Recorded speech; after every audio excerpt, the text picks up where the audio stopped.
My greatest moment in the wrestling business. I think it was when I was 18 years old. It was June the 6th. I just graduated from high school, and I knew I had my first booking 2 days later. And believe it or not,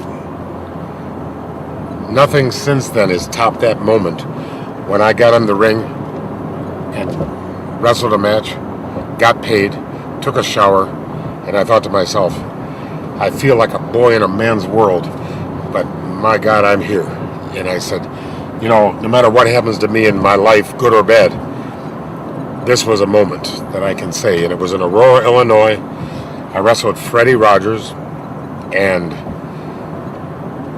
I tell you what, you can't beat that. It's so hard to get a break, to get started. I'm just lucky that my father was Lanny Poffo, and I didn't have to go to some stupid wrestling school where they don't love you, they love your money. And they just see you as a mark coming into a room. And, it took me a while to look the part, to put on some weight and do some stuff. But looking back, all those years ago, I wouldn't trade it for anything. I'm so lucky to have been a wrestler. So you were trained by your dad, and what was his training like when he was training you? Well, he took what was my dad's training like? He took the big picture. He says, some people get into wrestling for different reasons. Just remember, it's not what you make, it's what you save, it's what you keep, and it's what grows. And the definition of financially stable and financial independence, it's not $1 million or $5 million or a certain number. It's, does your passive income support your lifestyle? In other words, if you never get out of bed, are you making enough money on interest so that you can exist? And he taught me the difference between luxuries and necessities. And food is a luxury. Food is not a luxury, it's a necessity. But tattoos are a luxury. And every time I see a guy, I need money. Yeah, but he had enough money for tattoos, didn't he? And piercings. In other words, there's a priority that's all out of whack. That's what my dad taught me about the business, and also the fact that be careful as an independent contractor, they don't take the tax money out like in a real job. They, at the end of the year, you pay your taxes.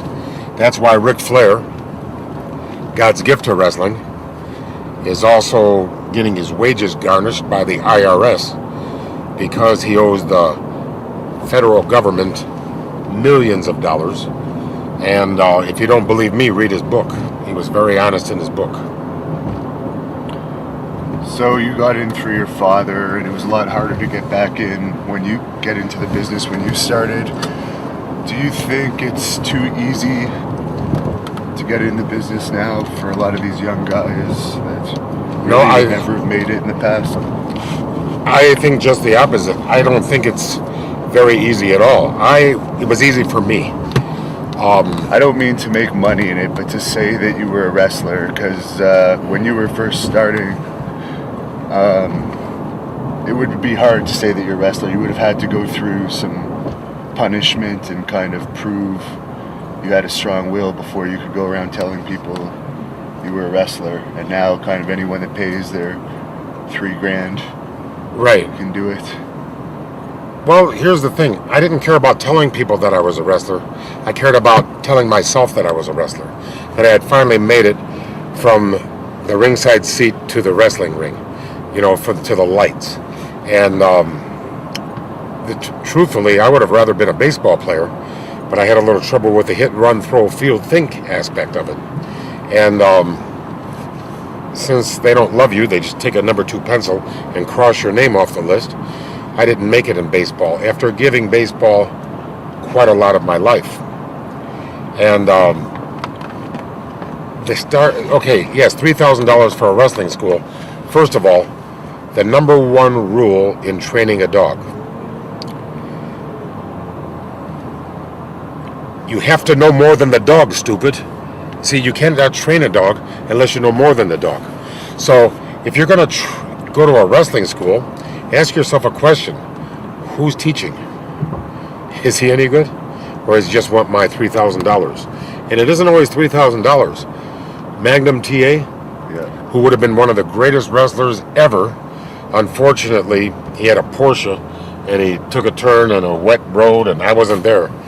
But the poor guy broke his neck and never made it again. And he would have been one of the greatest. I mean, it was all set for him.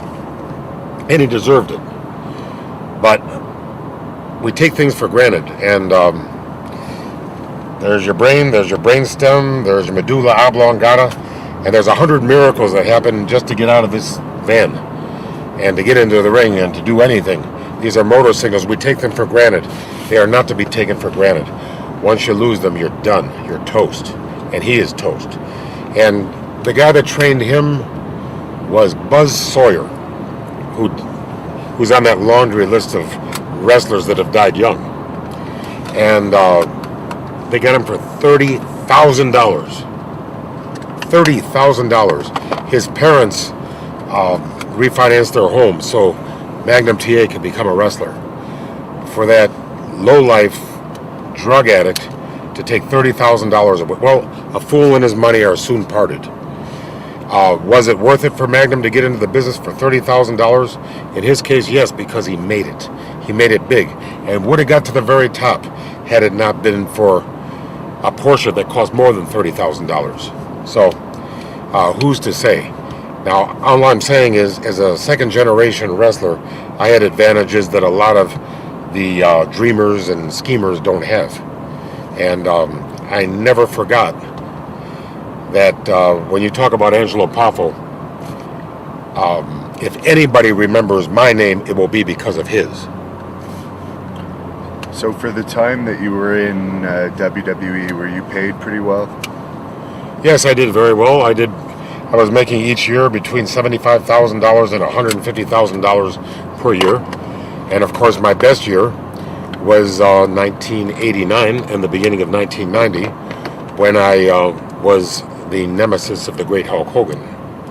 And even though that was 21 years ago, approximately, I don't want to go up to Hulk Hogan and say, "What have you done for me lately?" No, that was enough for a lifetime. Thank you very much. Hulk Hogan took a jabroni and made him a star, and I drank from the silver chalice of success for one brief shining moment. Ask me if it was worth it. It was worth it. And so you made the most money in that year, probably. So what's it like going from wrestling Hulk Hogan in the main event on NBC, Saturday Night Main Event, to now you're doing small shows like this one? Are they still fun for you? Yes. Or, yeah. If it weren't fun, I wouldn't do it. As a matter of fact, I wrestled in the Maritimes in 1978, fell in love with the place. Came back in 1983. I only have one bitter memory.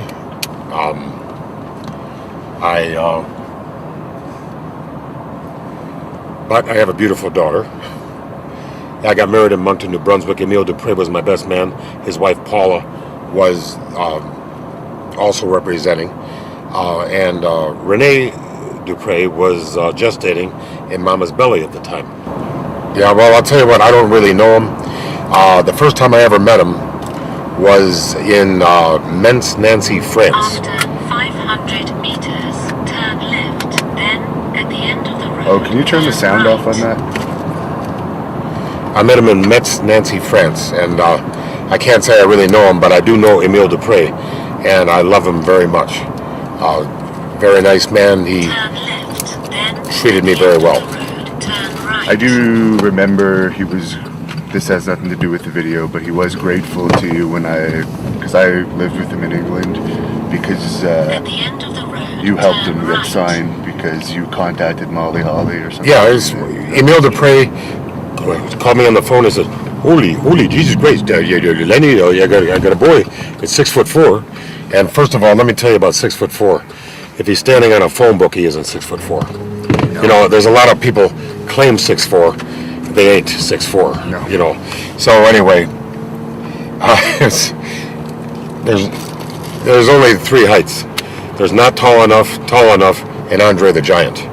So, you know, there you go. Anyway, he said, I tell you what, I'll send you a tape, and if you like it, see what you can do. And I saw the tape. I liked it. But I realized there was nothing I could do. I only had one connection, and that was Nora Greenwald, my very dear friend, Molly Holly. And I said, look, I'm not telling you what to do this tape. I just want you to look at it. If you think he's got anything that you don't want to be ashamed being seen with, go ahead and give it to the powers that be, because I was no longer in the clique. And she saw the tape, thought he was good, took it to whomever. I think it was Laurinaitis. Yeah. Is that the guy that was... He was in power. And next thing you know, one step leads to another, and then I heard some story about some rental car and he got beat up and all of this stuff. You know, I wasn't there. He was deserving from the real reason. Well, the real reason is bigger than the reason that he says. Because okay. Hardcore Holly actually, he got speeding tickets on the rental car, and Hardcore Holly actually had to go back to the town, fly there on his own money, and fight it in court to say he wasn't the one driving the car. Well, what I heard was something as benign as, look, would you fill the rental car up with gas before you take it in? Otherwise, they'll charge you 3 times that's how they get you. Yeah. And what I heard was he showed no humility when confronted and said something to the effect of, if it's that important, why didn't you fill it up? Wrong answer. And then I guess he did several flying headbutts into Holly's fist. Yeah. Or whatever. And evidently, in this business, if you lack humility, somebody might teach you something. So that's all there is to it. So here's kind of a question for you. Everyone kind of thinks wrestlers are all friends in the back, and if you watch the movie The Wrestler, makes it look like we're all one big happy family.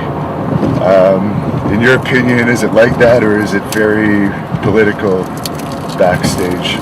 Well, it's human nature to form cliques, okay? So there's certain factions, certain cliques that are going to form. Anytime you have all that humanity together, there's going to be cliques. And if there's cliques, if anybody gets a break, there's going to be some jealousy. When I was Leaping Lanny in the World Wrestling Federation, I was the most popular guy there. Every time a heel came in with the intention of working for Hulk Hogan, they would give him to me because you can't look good unless you beat somebody good. But as soon as I got my break, I was no longer the most popular person. I remember that in Topeka, Kansas, when I wrestled Hulk Hogan, Ravishing Rick Rude came up to me, all muscles ablazing, and he says, right in front of everybody, are you only getting this break because your brother is the Macho Man? And I said, yes. Didn't you know that? And everybody laughed. I took the bullets out of his gun.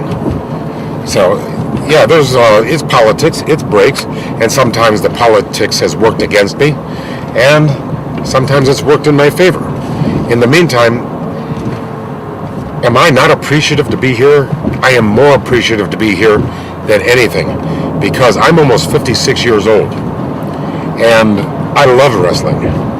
And I realize that every match might be my last, and maybe, like so many athletes like Babe Ruth and people that didn't know when to quit, lads that have worn their honors out, perhaps I'm not worthy of a wrestling fan buying a wrestling ticket. And the day will come when I have to hang them up. But till that day, what's that? Hang up the jeans. Yeah, hang up the jeans. Well, they lost my luggage, so I'm going to have to wear jeans. But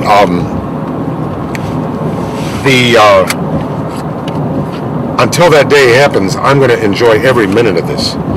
I'm just while we're talking, I'm looking out the window and I'm drinking it in because where I'm come from, Florida, you have people that have never been out of the town or out of the state, and here I am taking advantage of all the scenery and the beautiful wilderness that we're in.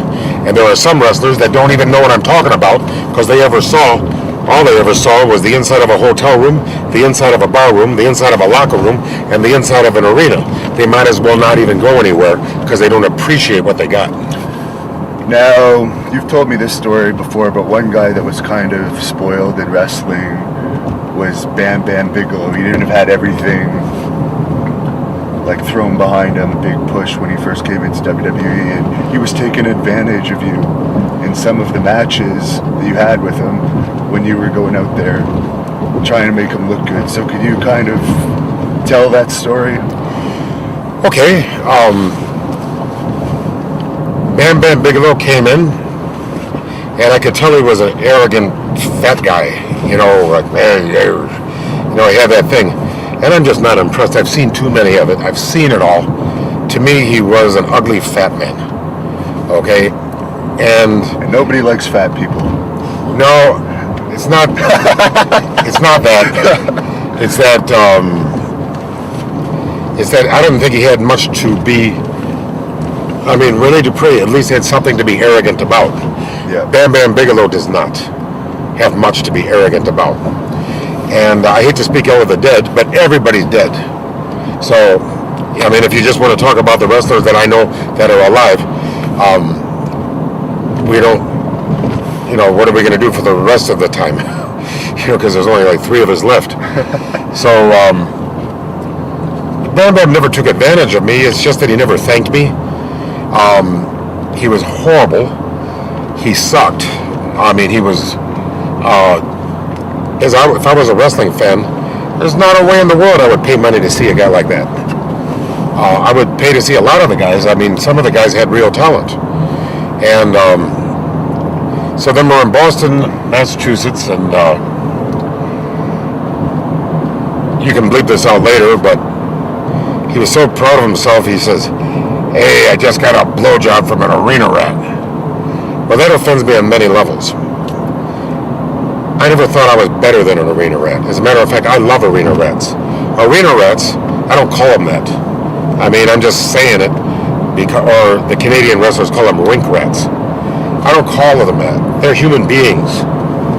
And if you treat them really nice, they'll do a lot of things for you, including drive you to the airport, do your laundry, odd jobs, and I've always depended on the kindness of strangers.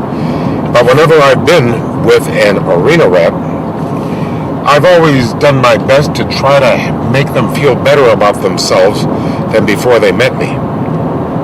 And I would never go into a dressing room bragging about some sexual favor that I received, because in my opinion, a person's reputation is all they have, and we should honor that. And if somebody, it's like what happens in Vegas stays in Vegas. What happens in the locker room should stay in the locker room. Anyway, he comes in bragging about some blowjob he got from an arena rat. So he said it in front of about 15 people in the Boston Garden. So I stood up and I said, "Did you keep the receipt?" And he said, "What? What do you mean?" I said, "You are a very ugly man. If you got a blowjob from an arena rat, I imagine you must have paid her. I hope you paid her something." He says, "Why? What do you want?" And he bowed up and ready to fight me. And I said, "Vince McMahon isn't here to see that I lose this time, fat bastard. And by the way, say goodbye to your knees." And he sat down, and the boys all laughed at him because by that time he had alienated everybody in the place. And Andre the Giant in Madison Square Garden beat the hell out of him. And as usual, the fans didn't understand it, so they all went for popcorn. In other words, who really got beat was the fans that expected a great match and instead saw a shoot fight can be more boring than a wrestling match a lot of the time. Oh yeah, shoot fights are always boring, aren't they? Unless they're exciting, which are very rare. The highlight reels are exciting. I mean, the fans didn't. pay to see that. They didn't understand that. They went to the popcorn, and it was like, they even booed it, boo. But it was basically Andre just covering Bam Bam like a blanket, and that's alliteration for those of you that are into it. Anyway, don't know what it means, look it up. Okay. Which I don't. Okay. Bam Bam Blanket, 3 words that start with B. Peter Piper picked a peck of pickled peppers. And why that's interesting is when I first got with Mr. Perfect, I get a call from Howard Finkel. He says, we're going to do 6 vignettes. One of them is going to be with Mr. Perfect, the ping pong, diving, golf. I can't remember the others. Whatever. But the horseshoes, yes. Bowling. I wasn't in there for the bowling one. I think they did about 30 takes for him to get 12 strikes. But He was soaked by the end. His shirt was completely wet. Yeah. As you see him doing them, his shirt just and then we were on Regis Philbin. He refused to do bowling with Regis because it's live TV, and he took that Perfect gimmick seriously. So Mr. Perfect, Regis Philbin came over to me and says, Lanny, what the hell's going on with your partner? He doesn't want to do the bowling with me. I got half a mind to send you guys out. I said, first of all, he's not my partner. They put us together. Secondly, what probably is the problem is he's Mr. Perfect and he expects to get a strike. It's a lot easier to do it when there's post-production editing than on live television, So I said, he doesn't want to get a non-strike. So that would kill his gimmick. Actually, what killed his gimmick is not bowling. What killed his gimmick is cocaine. Okay, I'm just saying it. Now, people say, how can you speak ill of the dead? The dead are dead. I'm trying to stop somebody still alive from making a stupid choice like he made. Is that all right? At least he can't learn from his own mistakes. But I'm hoping if anybody listens to this, they might learn from his mistakes. Speaking of cocaine, can you tell us just how common the drugs were in the 80s, in the dressing rooms and in the partying after? Because I know there was a lot of drugs flying around. I came in there in June of 1985, and there was cocaine and steroids were abundant. And I can truthfully say that I've never smoked a cigarette, marijuana, or tobacco. I've never taken a drug, aspirin or otherwise, up until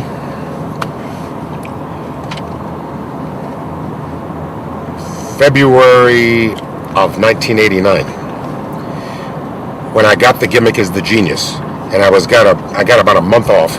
I grew my hair out, grew a beard, colored some of it in with some Crayola. I'm not, it's not that easy to grow a beard. And now if I try to do it, it'd be all silvery. You had to find one. Which I keep asking you to grow back. Well, I tell you what, I tried to. Okay. I wanted to surprise you, but I look so bad. Oh, God, it looked bad. Silvery, and it's hard enough to get girls as it is anymore, and I don't pay. I have never lost my amateur standing. But I got on decadurabolin, which is a steroid, and it was known as one of the clean steroids. Well, that's an oxymoron. There's no such thing as a clean steroid. So I got on decadurabolin, and then when I came to the my first shot, I took my shirt off, and I'd been in the sunbed, and took my shirt off, oiled up, and everybody said, "Holy, what the hell happened to you?" And never mind, we know what happened. Whoa! And everybody said, "Look at Lanny's muscles." And everybody came in the room, and then that was a good feeling. That was a good feeling to get the, and trust me, we had the Warlord and Barbarian flipping over me, and that's like ridiculous because... Not to mention the sexual aspects of the steroid. The sexual aspects? Right, but what happened was, after the Hulk Hogan match was was Halloween of 1989, I realized that I had gone to the very top, and I was not going to live there. I was just going to, like, Monopoly game, in jail or just visiting. I was just visiting. And I took a shower, looked down at myself, and I saw my testicular atrophy. And I thought to myself, it might be a good idea to cut my losses right now. And I pulled out that needle, and within 2 months, my muscles were all gone, and my sexual libido was taking a slump. But I was married at the time, so it made absolutely no difference at all. So, were you married when you were taking steroids? Yes. And what did your wife think of that? She enjoyed the... She was the one that was shooting me with it. Oh, really? Yeah, she was the one injecting me. So I don't know what she was thinking while she was injecting me, but I think we had pretty much worn out our welcome with one another, and she was out for what she could get and didn't care if she doped me up to get it. So, but I don't want this to turn out to be a negative thing. Let's look at it this way. I handled my situation much more amicably and civilized than Chris Benoit. Were you faithful to your wife on the road? You don't have to answer it. Was I faithful to my wife on the road? Absolutely not. As a matter of fact, I got as much pussy as I possibly could get, because I certainly wasn't getting any at home. Alright. So... But besides, people say, but it was meaningless sex. No, it was more meaningful to me with strangers than it was for people that I know. And I don't mean to be cynical, it's just the way it is. There's something great about a stranger. Sex with a stranger has a bad rep. It's the best thing in the world. And one other question, you don't have to say yes or no, but you can address this. Hogan was on, I'm sure you know the rumor about you, and you don't have to answer this, but you can make a comment about it. Hogan was on Howard Stern talking about it. And what do you think of this rumor that always goes around? But it's not in a negative way. It's almost like when they talk about it, you're like, it's one of the legends of wrestling that no one really knows if it's true or not, but it's talked about an awful lot. Thank you for asking, and it's 100% true. So, and actually, I was on Sirius Radio, I don't know who for, and they asked me, after the Hulk Hogan said that, I said, well, let me ask you a question, can you do it? The guy says, no, I can't do it. And I said, well, the fact that you know that you cannot proves that you've tried. And that's all I got to say about that. The other thing is, actually, here's the situation. In 1976, I went to wrestle for Charlotte, North Carolina, and there was a girl there who was the most gorgeous girl, ring rat, I've ever seen. And her, I could tell you her name because she was memorable. But keep in mind that I was still a young man in an old man's game, and I thought I was scoring. It turns out she had been with everybody. And not everybody, but mostly the top guys, because she was prime filet in Raleigh, North Carolina, and that was the pussy capital of the world at the time. Me, I was a little bit of a oversensitive boy with a bad complexion, and she had commented favorably. She had asked for me, and she was beautiful enough to get anybody she wanted. I couldn't believe she wanted me, so she made me a little compliment about certain gifts that I possess, and I said, well, what do you get? I mean, so I did it for her. Well, the very next day, everybody knew that. My size, my stuff, everything, and my junk, the whole thing, everything was out in the open. And then Blackjack Mulligan brings me into the shower. He says, Lanny, I got a question for you. And I said... And Blackjack Mulligan was an agent, just if you want to... Blackjack Mulligan was the top heel. Ric Flair, Blackjack Mulligan, and Angelo Mosca. Blackjack Lanza was an agent. Okay. Blackjack Mulligan was his partner. He says, Lanny, I got a question. I know you were with Skinny Lynn. He says, did you suck your own deal? And I said, yes. He says, can you show me that? I want to see that. So I said, sure. Boom. And he says, Lanny, that's the most disgusting thing I've ever seen. And many years later, I don't remember the year, 1990 something, him and his son are arrested for a counterfeit scheme, and they plea bargain for 2 years. So when you're pointing a finger, there's 3 fingers pointing back at you. Now, if you think I'm a pervert because I suck my own dick, just remember this. I didn't do it in Macy's window. I did it in the locker room twice in my life, and the legend grew from there. The other thing is, I didn't do it like Lance Rensel of the LA Rams. He exposed himself to a 10-year-old girl. If I had done it on the playground, now you got something. But I did it in a locker room, and what happens in a locker room should have stayed in a locker room, but since it didn't, I say go fuck yourself.